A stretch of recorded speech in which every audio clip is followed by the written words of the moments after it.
పార్టీల జెండాలు వేరేనా రాజకీయ రంగు మాత్రం అన్నట్లు ఉంది నేటి రాజకీయాలను చూస్తుంటే. అవును, ఎన్నికలు వచ్చాయంటే టికెట్ ఫైట్ మొదలవుతుంది. దశాబ్దాలుగా ఒకే పార్టీలో ఉన్నప్పటికీ టికెట్ రాకపోతే మరో పార్టీలోకి జంప్ అయ్యే నాయకులు ఎక్కువయ్యారు. ఈ ట్రెండ్ ఈ మధ్య మరింత పెరిగిపోయింది. వారసుల్ని రాజకీయాల్లోకి దింపటం, దీనికోసం ఎంతకైనా రెడీ అవుతున్నట్లు ఉంది నేటి నేతల పరిస్థితి. ఇలా ఈ ఎన్నికల్లో తమ వారసుల కోసం పార్టీలు మారిన నేతల వైపు ఓ లుక్ వేద్దాం.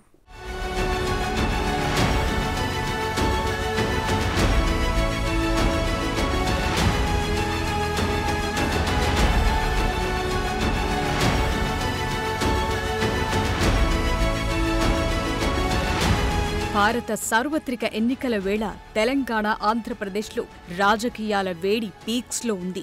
ఎవరి భుజం పైన ఏ రంగు కండువా ఉంటుందో టికెట్లు ఫైనలైజ్ అయ్యే వరకు అర్థం కావట్లేదు. దేశవ్యాప్తంగా రాజకీయాలు ఇలాగే ఉన్నాయి. ముఖ్యంగా తెలుగు రాష్ట్రాల రాజకీయాల్లో కుటుంబ వారసత్వ ధోరణి స్పష్టంగా కనిపిస్తోంది. రాజకీయం అనేది వారసత్వ సంపదలా మారింది. అందుకే ఫ్యామిలీ ప్యాకేజ్లా కుటుంబ సమేతంగా పార్టీలు మారుతున్నారు నేతలు. వారసుల కోసం తమ రాజకీయ భవిష్యత్తును కూడా తుంగలో తొక్కి వారసులకు పార్టీ టికెట్ దక్కాలని ప్రయత్నాలు చేస్తున్నారు. ఎవరో చిన్న చితక నాయకులు కూడా కాదు, దశాబ్దాలుగా ప్రజా ప్రతినిధులుగా ఉన్న సీనియర్ నేతల విషయంలో ఈ ట్రెండ్ మరింత ఎక్కువగా కనిపిస్తోంది. తమకు టికెట్ రాలేదని చాలా మంది పార్టీలు మారటం సాధారణమే. అయితే తమ కూతురు, కొడుకు, భార్య ఇలా కుటుంబ సభ్యుల రాజకీయ అరంగేట్రం కోసం, వారికి పదవుల కోసం అప్పటి వరకు బండ బూతులు తిట్టిన పార్టీలనే ఆశ్రయిస్తున్నారు బడా నేతలు. తెలుగు రాష్ట్రాల్లో తాజా రాజకీయ పరిణామాలు చూస్తుంటే ఫ్యామిలీ ప్యాకేజ్ పాలిటిక్స్ పీక్స్లో ఉన్నట్లు అర్థమవుతోంది.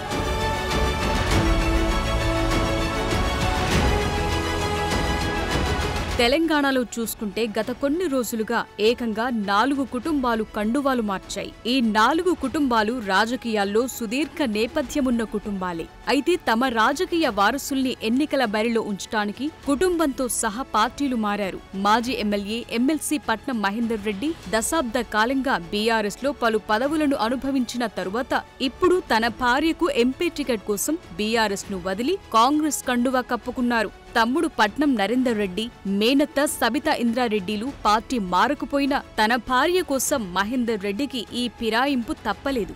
బీఆర్ఎస్ నుండి ఎమ్మెల్సీ పదవి ఉండడంతో ఆయన కండువా కప్పుకోకుండా భార్య సునీత మహేందర్ రెడ్డితో కాంగ్రెస్ కండువా కప్పించారు. ఈ మార్పుతో ఇప్పటికే వికారాబాద్ జెడ్పీ చైర్మన్ గా ఉన్న సునీత మహేందర్ రెడ్డికి Congress party Malkajgiri MP ticket కట్టబెట్టింది. కేవలం భార్య ఎంపీ టికెట్ కోసం మహేందర్ రెడ్డి రంగు మార్చడం అందరినీ ఆశ్చర్యానికి గురిచేసింది.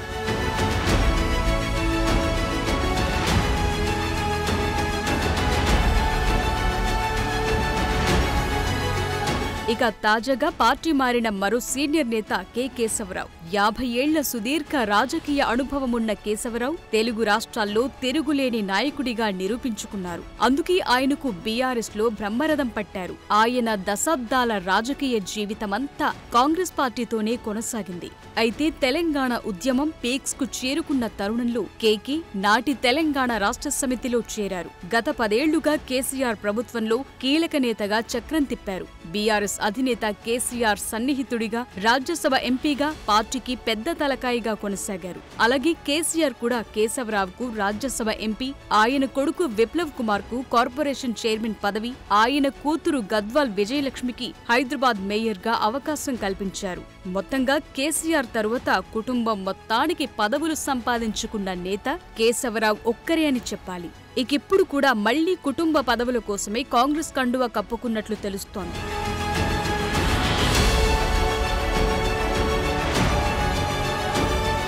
ఈ సందర్భంగా కేశవరావు కీలక వ్యాఖ్యలు కూడా చేశారు. కాంగ్రెస్ ఒక స్వర్గధామమని వ్యాఖ్యానించారు. తీర్థయాత్ర ముగించుకుని ఇంటికి వచ్చే యాత్రికుడిలా నేను తిరిగి నా ఇల్లు కాంగ్రెస్కొస్తున్నాను అని పేర్కొన్నారు. టీఆర్ఎస్లోకి వెళ్లటానికి ముందు 53 ఏళ్లు కాంగ్రెస్లో ఉన్నాను. 10 ఏళ్లకు పైగా ఆ పార్టీలోనే ఉన్నాను. అయితే నేను కాంగ్రెస్లో పెరిగాను. ఇప్పుడు కాంగ్రెస్లోనే చనిపోతాను అని కేశవరావు తన మార్పుకు భారీగా ఎమోషనల్ టచ్ ఇచ్చారు. అంతేనా? కాంగ్రెస్ పార్టీ అవకాశమిస్తే మళ్లీ కాంగ్రెస్ తరపున రాజ్యసభ సభ్యునిగా మారతానంటూ కాంగ్రెస్ పార్టీపై తనకున్న వీరాభిమానాన్ని తెలియజేశారు. దీనిపై కేశవరావు కుమారుడు TS urban finance infrastructure development corporation మాజీ చైర్మన్ కె విప్లవ్ కుమార్ స్పందిస్తూ తన తండ్రి సోదరి నిర్ణయంతో తనకు ఎలాంటి సంబంధం లేదని చెప్పారు. తాను మాత్రం బీఆర్ఎస్ తోనే కొనసాగుతానని స్పష్టం చేశారు.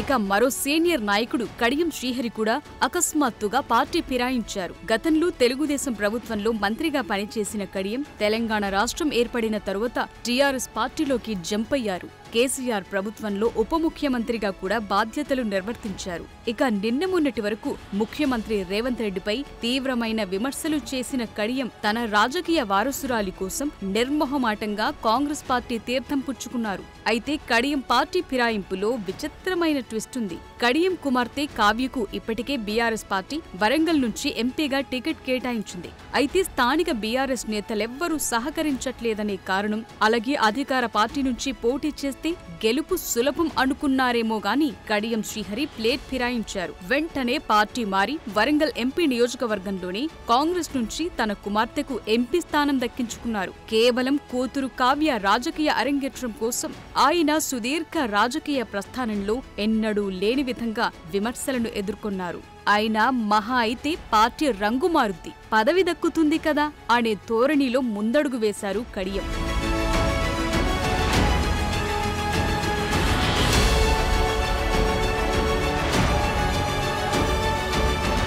మరో బీఆర్ఎస్ నాయకుడు కూడా ఇలాగే గులాబీ పార్టీకి షాక్ ఇచ్చారు. నాగర్ కర్నూల్ సిట్టింగ్ ఎంపీ పోతుగంటి రాములు తన కొడుకు భరత్ ప్రసాద్ కోసం భారతీయ జనతా పార్టీ తీర్థం పుచ్చుకున్నారు. బీఆర్ఎస్ పార్టీలోనే టికెట్ ఇస్తామని ఎంత చెప్పినా వినకుండా బీఆర్ఎస్ టికెట్ ను తిరస్కరించి మరీ బీజేపీ పార్టీ కండువా కప్పుకున్నారు. ఇక బీజేపీ కూడా పోతుగంటి ఆశించినట్లుగానే భరత్ కు నాగర్ కర్నూల్ సీట్ నే కేటాయించింది. భరత్ ప్రసాద్ పొలిటికల్ ఫ్యూచర్ కోసమే ఆయన పార్టీ మారారు అనేది స్పష్టంగానే కనిపిస్తోంది. ఇక తెలంగాణ రాజకీయాల్లో ఇలా పార్టీ మారే నేతలు ఇంకెంతమందున్నారో ఇప్పుడు తెలియాల్సింది. గత అసెంబ్లీ ఎన్నికల్లో ఇలా వారసుల కోసం పార్టీలు మారిన నేతల్లో కొందరిని విజయం వరిస్తే ఇంకొందరిని ఓటమి వెక్కిరించింది. ఇప్పుడు లోక్సభ ఎన్నికల కోసం తెలంగాణలో పార్టీ మారిన నేతలకు ఎలాంటి భవిష్యత్తుంటుందో తేలాల్సింది. అయితే ప్రస్తుతం ఇంకొంతమంది మాజీ మంత్రులు, ఎమ్మెల్యేలు కూడా కండువా మార్చడానికి రెడీగా ఉన్నట్లు ప్రచారం జరుగుతోంది. తమ రాజకీయ వారసత్వం కోసం నేతలు పడుతున్న పాట్లు రాజకీయాల్లో కీలక మార్పును సూచిస్తున్నాయి.